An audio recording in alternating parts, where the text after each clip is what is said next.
During my college years, I'd heard a ton of roommate horror stories, like stolen food, loud parties at 3 a.m., passive-aggressive post-it notes. But nothing, absolutely nothing could have prepared me for my junior year roommate, Marasmus. I had found him through the college's housing portal. His name was intriguing, and his profile seemed fine. Grad student, studying ancient literature, non-smoker, and quiet. The photo was just of an old ornate book. It was strange, but college is weird, right? The day I moved in, things were odd from the start. The room was filled with smoke, and I could smell the bitter tang of a burning sage. As the smoke cleared, a tall figure in a flowing robe with a wild-eyed look emerged. It was Marasmus. He greeted me, voice booming and echoing, as though he was speaking in a large cavern rather than a small dorm room. "Welcome, roommate. May our year be filled with knowledge and unforeseen adventures." He let out a dramatic cackle. I should have seen it as a sign and left then, but the housing was limited and I thought I could manage. But things just got weirder. Marasmus was constantly reading from old scrolls and muttering incantations. One time, I accidentally knocked over one of his ornate jars, and a swirling wisp of ghostly energy escaped, wailing loudly before dissipating.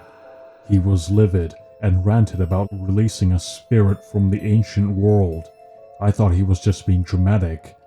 However, it wasn't until Halloween night that I realized just how out of depth I was. I came back from a party around 2 a.m., hoping to crash and sleep off the night's festivities. But when I entered our room, it had transformed. The floor was a pulsating, otherworldly portal, and floating above it was Marasmus, chanting rhythmically. "Ah, just in time," he shouted when he saw me, his eyes glowing an eerie blue. "I need assistance, mortal. Tonight is the night when the barriers between worlds are thin." "What are you talking about, Marasmus?" I stammered, backing away. He floated down to meet me, his voice lowering to a whisper.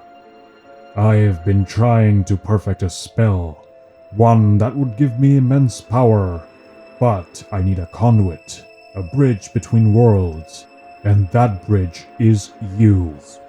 Before I could protest, he started another chant, and I felt an invisible force pull me towards the portal. I grabbed the doorframe, my fingers gripping the wood as I felt myself being dragged inexorably into the swirling vortex below.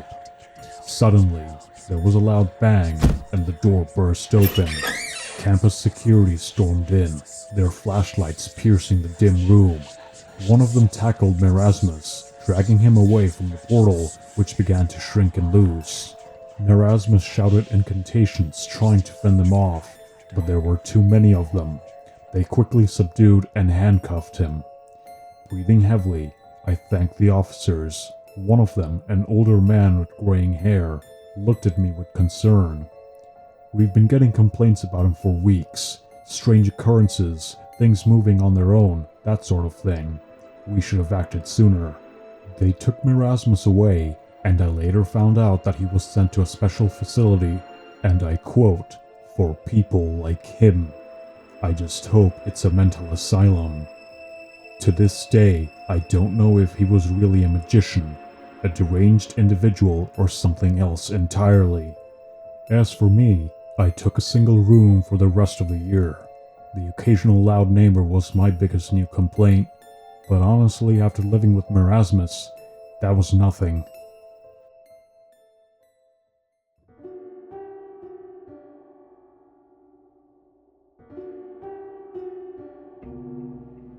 It was a chilly October night, and with Halloween right around the corner, what better way to spend it than diving into Team Fortress 2's annual Halloween-themed maps? I've always been a big fan, even though I'm more into realistic games these days. The nostalgia, combined with the eerie TF2 atmosphere during Halloween, is always hard to resist. The new map for this year was titled Manor of Shadows. It promised a more immersive experience than any other map before. Intrigued, I plugged in my headphones, shut off the lights, and started the game. At first, it was typical TF2 madness, rocket launchers, snipers, and of course, spies. But as I ventured further into the sprawling, dimly lit manor, the environment just felt too real. The attention to detail by Valve was stunning, or at least I thought. Whispers echoed in the long corridors, shadows shifted just out of view, and the portrait's eyes seemed to follow me. After a particularly intense firefight, I noticed an in-game message. Shadowseeker47 says, "Hey, wanna see something cool?" Considering that it was just a game, I replied, "Sure, where?" The player directed me to a hidden room in the manor's depths. It took a bit to find it. It was a door, tucked away behind draping, dusty curtains. And inside, the room was untouched by the battle raging outside. A massive ornate mirror dominated the space, its frame carved with grotesque figures. As my in-game character approached, the reflection of my medic began distorting. Instead of my red medic uniform, the mirror showed a white-clad figure, eerily similar to me, but with hollowed eyes and a twisted smile. The reflection raised its hand, beckoning me. Suddenly, my actual room went cold. The whispers from the game became louder and more distinct, even sounding like they were coming from behind me. I tried to remove my headphones, but they felt glued to my ears, and I was panicking. The player Shadowseeker47 said, "Cool, right? They say the mirror traps souls. Just a rumor, of course." I tried to type, to ask for help, but the keyboard wasn't responding. The reflection in the mirror tried to step out, crossing the boundary between the game and reality. Suddenly, my phone buzzed. It was a call from an unknown number. Hesitating for a moment, I picked it up and answered, hoping for any kind of distraction from the unfolding nightmare. It was just static. Before a familiar voice whispered, "Turn around." My heart raced. Slowly, I turned my head, expecting to see that twisted reflection standing behind me. But there was nothing, just the dim room and my buzzing computer. Relief washed over me, thinking it was just an intense hallucination. I decided to call it a night and shut everything down. But, as I lay in bed, I couldn't shake off the unease. Every creak of the house, every rustle of leaves outside made my heart jump. It took hours, but I finally drifted into a restless sleep.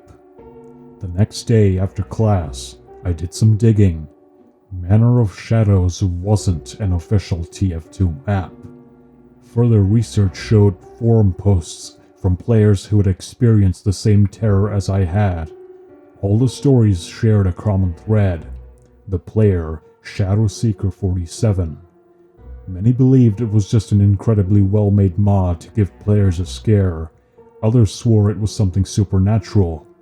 That evening, my curiosity got the better of me. Starting back TF2, I found a message waiting. It was from Shadowseeker47. He said, "Glad you could join us. It's lonely in the mirror. Don't worry, we'll meet again soon." That message was the last straw. I uninstalled Team Fortress 2 and vowed never to play another Halloween-themed game again. Weeks went by, and the terror faded into an uneasy memory. However, on Halloween night this year, as I handed out candy to trick-or-treaters, I caught a glimpse of someone standing across the street. It was a figure in a white-clad outfit, watching me intently, with hollowed eyes and a twisted smile. I rushed inside, locking all the doors and windows, realizing that whatever boundary existed between the game and reality had been irreparably breached. Now, every Halloween, I keep my lights off, hoping the figure doesn't choose that night to step out of the shadows once more.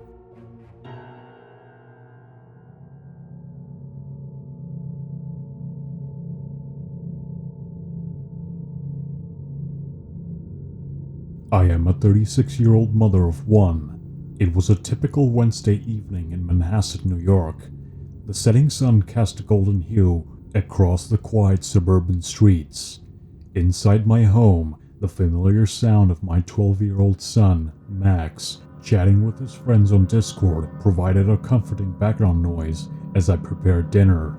Max had always been an avid gamer, with Team Fortress 2 being his recent obsession. I didn't understand the appeal, but it kept him engaged and connected with his friends during the pandemic. What I didn't expect, though, was how a simple in-game argument would spiral into a real-life nightmare. As I was chopping vegetables, I heard Max's voice rise in frustration. "You can't just claim you're the real Merasmus. Stop trolling." I paused, listening for a moment. Usually Max had minor disagreements about game strategies or team choices, but this sounded different. It sounded more personal. Later that night, as we sat down for dinner, I asked him about it. He said, "Mom, there's this guy on Discord," he began. "He's super weird, claims that he's the real Merasmus from the video game and gets mad if anyone argues."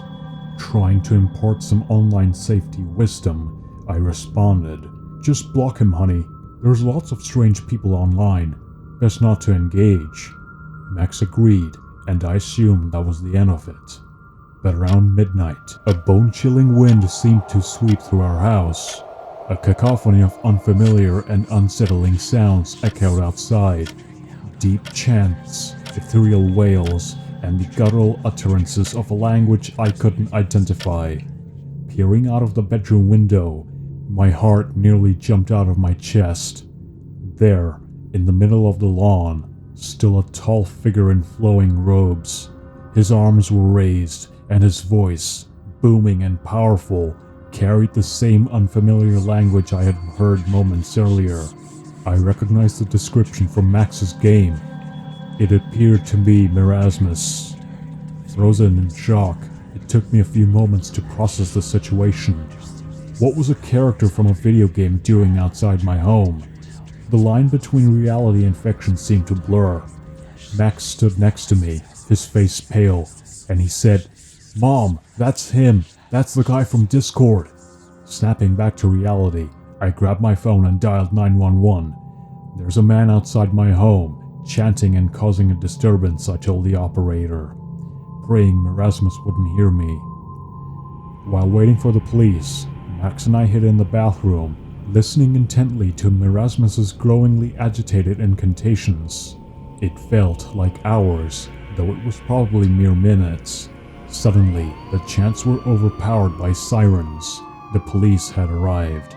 From our hiding spot, we heard muffled conversations, shouts, and then a loud electrical crackle, the unmistakable sound of a taser. Minutes later, a gentle knock on our door signaled that it was safe. 2 officers stood in our living room, looking slightly unnerved, and between them was Merasmus, or at least the man claiming to be him, now handcuffed and looking far less threatening. One officer spoke up.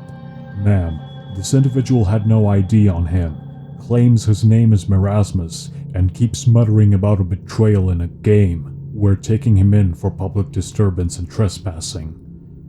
Feeling a surge of anger and protectiveness, I spoke up.